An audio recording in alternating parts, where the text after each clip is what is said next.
नमस्कार दोस्तों, स्वागत है आप सभी का अतरंगी दुनिया के इस खास कार्यक्रम में। और मैं इस एपिसोड में अलग तरह की चीज़ें लेकर के आया हूँ। इससे पहले कि हम वीडियो शुरू कर दें, आप हमारे चैनल को जल्दी से सब्सक्राइब कर लें और जुड़ जाइए हमारे साथ कि हम लगातार आपको अच्छी अच्छी जानकारियाँ प्रदान करते रहें। आपको बता दें कि इतिहास हमेशा कुछ न कुछ सिखाता है, पर उसमें अनगिनत रहस्य समाये होते हैं जिसे इंसान हर कदम पर सुलझाने की कोशिश करता है। कुछ रहस्य नए होते हैं और कुछ सदियों पुराने। भारतीय इतिहास में ऐसी कई कहानियां मौजूद हैं जिसमें ढेरों राज छिपे हुए हैं। उन्हें जानने के लिए वैज्ञानिक और इतिहासकार हमेशा से प्रयत्न करते रहे हैं। आइए ऐसे ही कुछ कहानियों से रूबरू होते हैं, और अगर आप इन्हें सुलझा सकते हैं तो कमेंट बॉक्स में ज़रूर लिखें। क्या पता इन अनसुलझे प्रश्नों का उत्तर आपसे ही मिल जाए।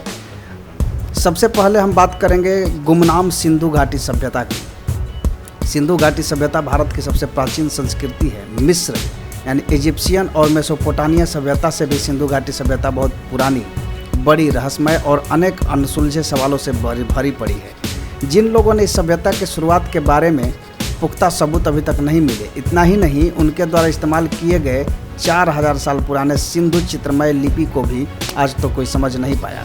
उस जमाने की संस्कृति और उससे संबंधित असंख्य रहस्य धरती की गोद में समा गए, इसलिए इस सभ्यता को समझना मुश्किल है। सभ्यता को लेकर बहुत सारे सिद्धांत दिए गए हैं, पर कोई भी निर्णायक नहीं है। अगला अगर हम बात करें तो चरमा की एलियन नुमा शैल चित्र। जी हाँ, छत्तीसगढ़ के बस्तर आदिवासी इलाके में चरमा गांव के पास पुरातन गुफाएं मिली है, जहां के पत्थरों पे दूसरे ग्रह के लोगों जैसे दिखने वाले चित्र पाए गए। गुफाओं की खोज करने वाले पुरातत्ववादी J.R. भगत कहते हैं कि चित्रों में चेहरे अलग तरह से दिखते हैं और कुछ चित्र उड़न तस्तरी के भी हैं। इससे जुड़ी हुई एक कहानी गांव वाले बताते हैं कि जिसमें रोहेला नामक लोग उड़न तस्तरी से यहाँ आते हैं और गांव वालों का अपहरण करते हैं।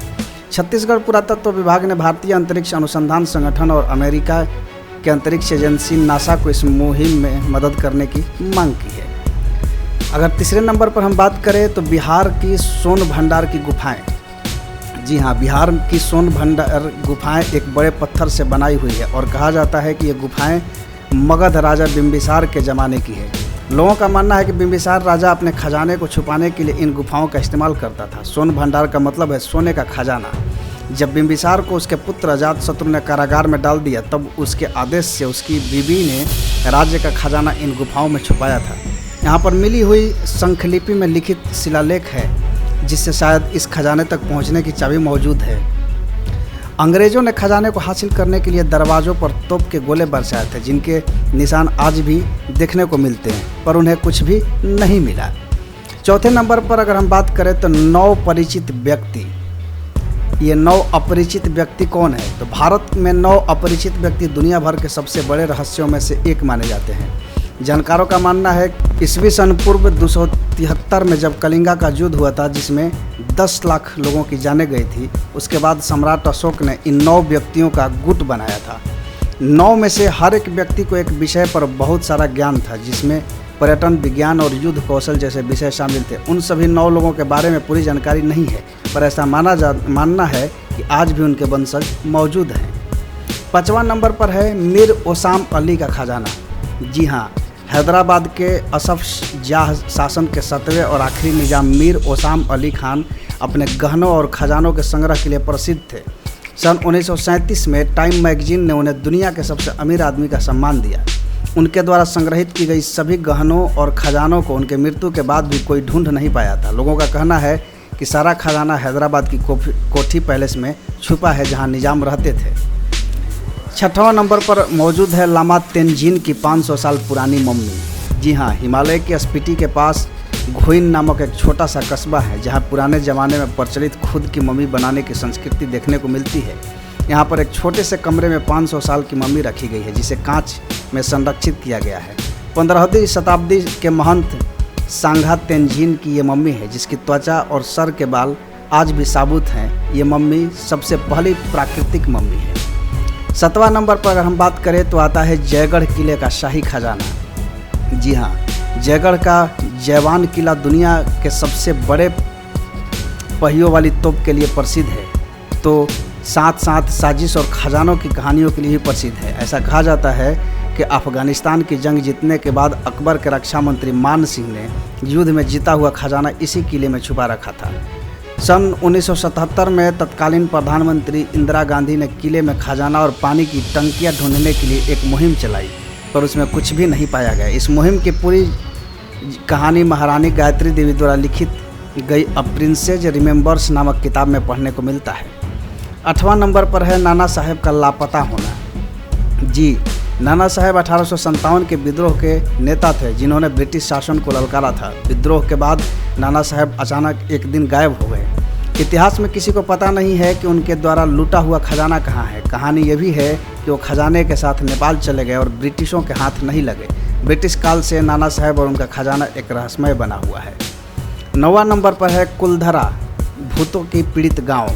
जी हाँ, जैसलमेर के पश्चिम दिशा में 20 किलोमीटर के बाद भूतों से पीड़ित कुलधरा गांव है, जहां से 100 साल पहले पालीवाल ब्राह्मण रहते थे। लगभग 1500 लोग ही रात में इस गांव को छोड़कर निकल गए। किसी को खबर नहीं थी कि वो कहां गए और क्यों गए, पर लोगों का मानना है कि दुष्ट शासक सलीम सिंह और उनके लगाए गए लगान की वजह से लोग गाँव छोड़कर चले गए और जाते जाते गाँव को शाप दे दिए।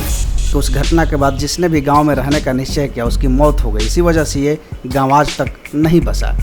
10वां नंबर पर है चपाती आंदोलन। जी हाँ, 1857 के विद्रोह के दौरान चपाती आंदोलन शुरू किया गया था, जिसके बारे में ज़्यादा जानकारी नहीं है, इसलिए आज तक यह एक रहस्य बना हुआ है। कुछ अध्ययन द्वारा ये बताया गया है कि कोलोरा से प्रभावित लोगों को चपाती पहुंचाना उसका उद्देश्य था, पर इस आंदोलन का असली मकसद आज भी किसी को नहीं पता। इतिहासकारों का मानना है कि इस आंदोलन से 1857 में ब्रिटिश राज में खलबली मची हुई थी। 11वां नंबर पर है नेताजी सुभाष चंद्र बोस की मृत्यु। नेताजी सुभाष चंद्र बोस की मृत्यु के बारे में असंख्य कहानियां प्रचलित हैं, जो आज भी एक रहस्य बना हुआ है। कोई नहीं जानता कि ताइपेई से टोक्यो जाने वाले विमान में उनके साथ क्या हुआ। आज़ाद भारत का ये एक अनसुलझा सवाल है। उनके गायब होने के बाद ऐसा कहा जाता है कि वो भारत वापस आए थे और उत्तर भारत में साधु के वेश में रहते थे। इस बात का सबूत नहीं है, पर ऐसा माना जाता है कि उत्तर प्रदेश के फैजाबाद में रहने वाले साधु गुमनामी बाबा ही सुभाष चंद्र बोस थे। लाल बहादुर शास्त्री की असामयिक मौत, ये भी एक पहेली ही है। जी हाँ, भारत के प्रधानमंत्री बनने के महज 2 साल बाद दूसरे देश में लाल बहादुर शास्त्री की अचानक मौत होना देश के लिए एक दुर्भाग्य था और सबसे बड़ा रहस्य भी। सन 1966 में ताशकंद देश में दिल का दौरा पड़ने से उनकी मौत हुई। नीले धब्बे और कटने के निशान उनके शरीर पर थे, पर न तो उनके पोस्टमार्टम किया गया और न ही उनकी मौत से जुड़े कोई दस्तावेज सरकार ने दिए गए। इसलिए उनकी मौत पर हमेशा एक प्रश्न चिन्ह बना रहता है। 13 नंबर पर है शांति देवी का पुनर्जन्म। एक बच्ची का दिल्ली में पुनर्जन्म हुआ जिसका नाम शांति देवी था। शांति देवी ने अपने घर वालों को उसके पहले जन्म के घर और घर वालों की जानकारी दी। महात्मा गांधी द्वारा स्थापना की गई एक कमेटी ने शांति देवी द्वारा दी गई जानकारी को टटोला और रिकॉर्ड किया। 14वें नंबर पर है एक योगी कुछ खाए पिए बिना जिंदा है। अहमदाबाद से 200 किलोमीटर दूर अंबाजी गांव में चुनरी वाला माताजी नाम से मशहूर एक कमज़ोर बुजुर्ग तपस्वी रहते हैं। उनका असली नाम प्रहलाद जानी है। उनका कहना है कि 11 साल की उम्र से वो देवी अम्बा के भक्त बने और अध्यात्म से जुड़े। वो कहते हैं कि देवी ने उन्हें आशीर्वाद देकर अमृत दिया, जिसे वो तालू के छेद से शरीर में पहुंचता रहता है।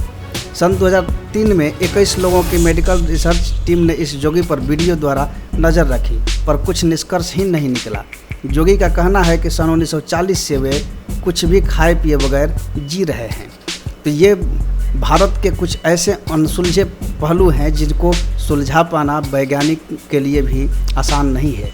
तो ये तमाम जानकारी हम आप तक पहुंचाते रहेंगे, और अगर आप यहाँ तक पहुँच गए हैं तो आप हमारे चैनल को ज़रूर सब्सक्राइब कीजिए और कमेंट में ज़रूर बताइए कि आप अगली बार किस मुद्दे को जानना चाहते हैं, किस टॉपिक पर आप ज़्यादा रोचक रहते हैं, या फिर आपके आसपास में कोई ऐसी घटना जो रहस्यमयी है वो भी आप हमें बता सकते हैं। नमस्कार।